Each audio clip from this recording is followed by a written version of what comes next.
Welcome back, gang. It's Deltia from Deltiasgaming.com. It's 2023, and you're wondering what are the best races, passives, what do I pick, and why? I'm going to tell you the answer. Whether you're a PvPer, PvEer, solo player, tank healer, anywhere in between, you're going to want to watch this video where I break it down, each specific race, the pros and cons, and the best playstyle, along with giving you kind of a tier list on what I think is the best per damage dealer, healer, tank, and PvP. Also, be sure to check the link in the description below where I have a written guide that will keep updated in case this information changes. So let's get this guide updated for 2023. Here's what you need to know.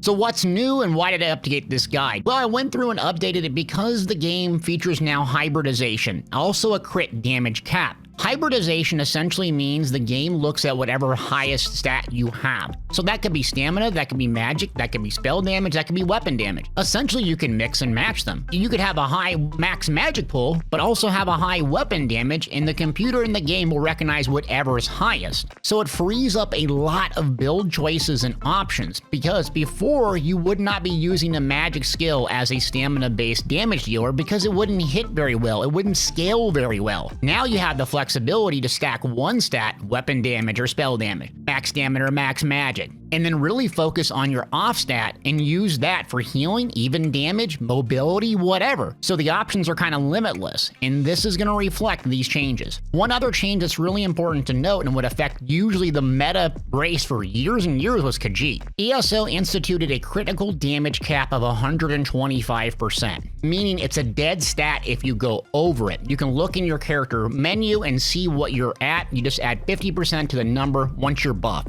So what this means is you can't go over this, or you're just wasting stats. This is very relevant in endgame PvE or parsing, where you're doing trials and you're getting major and minor force pretty much at all times. For folks that are pushing bleeding edge content or they're parsing a lot, you may run up against this 125%, especially if you're on a Khajiit. So these two changes will reflect overall what you pick and why. Let's move on to how do these racial bonuses work in ESO currently. So currently you get 10 races in Elder Scrolls Online. 9 are base game, 3 per each alliance. All the Merry Dominion, Daggerfall Covenant, and Ebonheart pack. There's one extra one Imperial that requires a separate purchase. Also, there's another purchase you can make, any race, any alliance, if you want to play something that's outside of your core 3. So 10 overall, 1 extra, and then 3 per faction. These passives come in the form of performance and non-performance passives. So non-performance is like the Argonian swim speed. Then you have 3 performance-based ones, like increased max stats, recovery, movement speed, weapon damage, spell damage, something like that.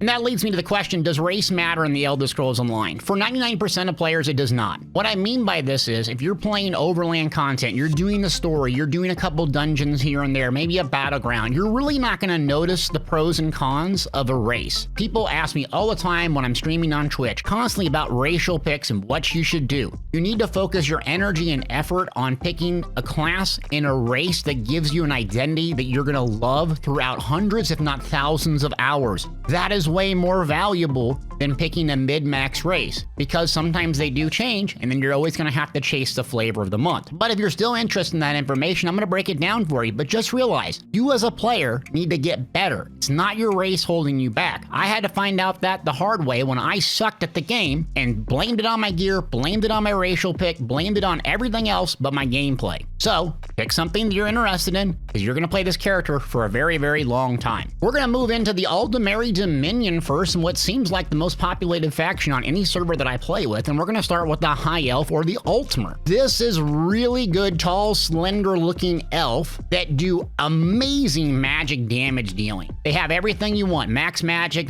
weapon and spell damage, and a little bit of resource sustain. The downside of them are you don't have the hybridization like the Dummer that has a big max stamina pool, same with the Khajiit that has a well-balanced stat distribution. So the High Elf is something I recommend if you're purely going to want to play a magic-based damage dealer. The best fit overall all time for me is a Magpar. A Magic Templar uses 2 abilities, primarily Puncturing Sweeps and Radiating Oppression.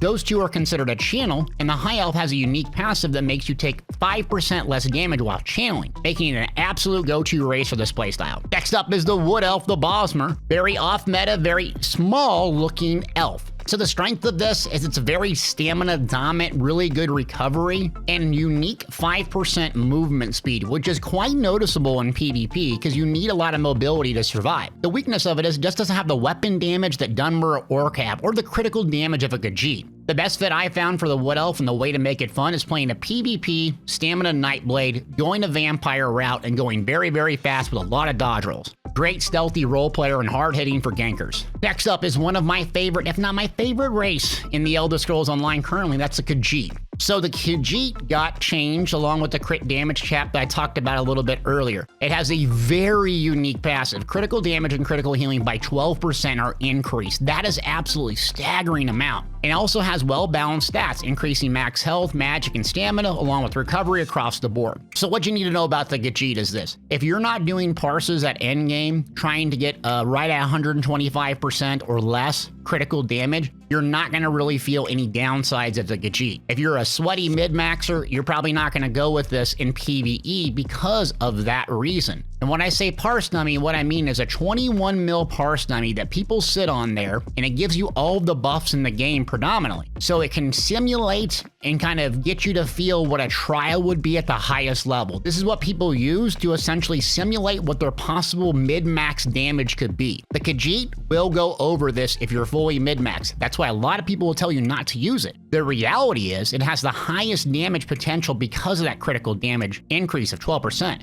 And in PvP, you can go well beyond the 125% because people use impenetrable gear. The too long didn't read is, if you're not doing the 1% parsing or super high mid-max trials, this one is a go-to for pure raw damage and what I absolutely love in PvP for the most damage possible. Next up, we're moving to Daggerfall Covenant, my faction of choice, and we start with the Breton. So the Breton basically is mind-blowing resource sustain. It has cost reduction, increased stats, spell resistance. It's absolutely amazing for new players or if you're going to play a vampire, because that comes to the downside of increasing your cost. So the Breton does really good at resource sustain, so early on if you're a new player, it's going to be a lot easier for you to cast spells as a magic user. The downside, well, there's not a whole lot of stamina, it's just magic. There's only reduced cost of magic, so not very good for stamina whatsoever. And it doesn't have any weapon or spell damage or critical bonus, so it's not really anywhere in the ballpark for being the best damage dealer. The best fit, in my opinion, for the Breton is a healer, specifically on a Warden, both PvE and PvP. You really notice the reduced cost, allowing you to maintain a lot of buffs and a lot of heals per second without running out of gas on magic. Also a decent fit for new players. Next up is the Redguard. We have another humanoid looking race with god tier resource sustain to match the Breton, but it's also stamina based. So this is kind of the counter to the Breton, a really heavy resource sustain melee focused Redguard. But you guessed it, it has the same problem the Breton does. Doesn't have weapon or spell damage, doesn't have that critical bonus, but it has mind-numbing resource sustain. In today's game, resource sustain isn't as hard as it used to be, so you don't see a lot of people using this race, but it's still very, very effective, especially starting out early in the game, but one of the weaker races in the entirety of Elder Scrolls Online because it's just not needed in today's game as much. The ideal fit, I like to put this with a Necro because a Necromancer runs out of gas quite frequently, and that's a good fit for it. Next up, we have the Orc. This is brutish looking and one of the staples in ESO PvP builds. It's exactly what you want in a PvP build. It has speed, weapon damage, and max stats, plus you get a nice little bit of healing when you do damage, fitting the really ultra aggressive playstyle. The weakness of the Orc is it doesn't have any resource sustain the other races provide, and you can get a little bit more balanced resource pool with a Khajiit or a Dunmer. It's really ideal for speedy, fast PvP. Also, it's good for solo arenas, I found, because that extra healing is fantastic, especially when you're starting off early on. Any little bit of healing will help, and it's unflinching will. The best that I found is a Stamina Sorc Orc.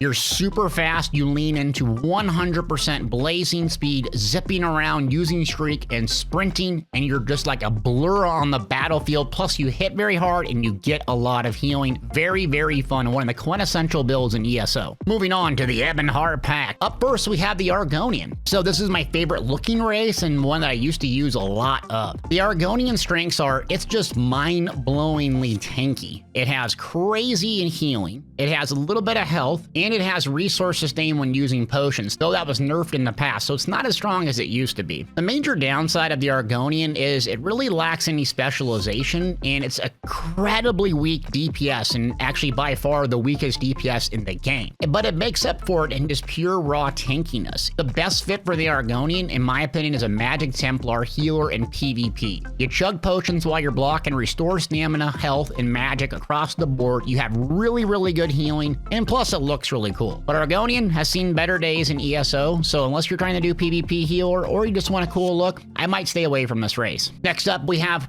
probably my favorite, along with the Khajiit, overall race in Elder Scrolls Online. That's the Dark Elf or the Dunmer. So what the Dunmer has is a blend of stats, max magic and max stamina, along with flame resistance and weapon and spell damage. So the max magic and max stamina is a little bit less than other races, but not by much. So you have a little bit less max magic than a high elf, but what you do have is you have max stamina. Why that's so important is because today's hybrid game, even if you're a magic build, you might be using 2 or 3 stamina-based abilities. So you need a big, hefty stamina pool. So almost having 2,000 extra stamina, that's an ability here and there. And that's what carries your survivability and your damage later on at endgame. Even if you're playing a magic build, even if you're playing a stamina build, you need that extra big resource pool, and this has it. Another advantage of Dunmer is if you want to play a different playstyle, I've tanked on it, I've healed on it at a high level, I've PvP'd on magic, stamina, solo, group, it doesn't matter. You can basically play any build in the game and use the armory system, which is a free thing that you can basically swap builds, and you don't have to buy a race change, you don't have to switch or nothing. If I was starting the